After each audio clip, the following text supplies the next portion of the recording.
संतरे बेचने वाली बूढ़ी अम्मा की कहानी, जिसके पास एक नौजवान लड़का हमेशा आता, हमेशा संतरे खरीदता और खरीदे हुए संतरों में से किसी एक को, उसकी एक फाक को चखते हुए कहता, अम्मा देखो ना, ये तो कम मीठा है। और अम्मा हमेशा दूसरी फाक को चखते हुए कहती, नहीं बेटा, ये तो बराबर मीठा है। फिर भी यह लड़का बड़ी बेरुखी के साथ उसे खुले हुए संतरे को वहीं ठेले पर छोड़कर चलता बनता। अब इस नौजवान के साथ उसकी पत्नी भी हमेशा हुआ करती। एक दिन पत्नी ने पूछा, ये जो तुम हर बार अम्मा के ठेले पर पहुंचकर नौटंकी शुरू कर देते हो, ये संतरा तो कम मीठा है, ये संतरा तो कम मीठा है। संतरे तो मैंने भी चखे हैं, बराबर होते हैं, लेकिन फिर इस नौटंकी के पीछे राज क्या है, चाहते क्या हो तुम? इस पर लड़के ने अपनी पत्नी को एक मीठी सी मुस्कान दी और कहा, मुझे भी पता है कि सारे के सारे संतरे बहुत ही मीठे होते हैं, लेकिन तुमने कभी अम्मा को देखा है?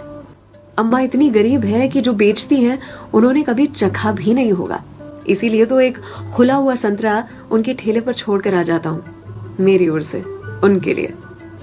अम्मा के बाजू में जो सब्जी वाली थी, उसने एक दिन कहा उनसे, आपको पता है ये जो सरफिरा आपके ठेले पर आता है संतरे खरीदने के लिए, इतनी चिकचिक करता है आपसे कि आप नाप तोल में उसे ज्यादा संतरे दे देती हो। इस पर अम्मा ने कहा कि वो कभी मुझसे संतरे की मिठास पर चिकचिक करता ही नहीं है, वो ये चिकचिक करता है मुझे संतरा खिलाने के लिए, एक छोड़कर जाता है। क्या मुझे पता नहीं है? उसकी चिकचिक में भी उसकी प्यार की मिठास नजर आती है। वो कहते हैं ना कि मेरे हिस्से से ज्यादा तूने मेरी थाली में परोसा है, कितनी भी मुश्किलें दे ऊपर वाले, मुझे तुझ पे भरोसा है।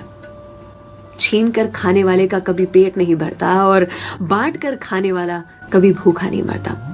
अगर कोई ऐसा दिखे, उसकी मदद जरूर से करे, इसी को तो कहते हैं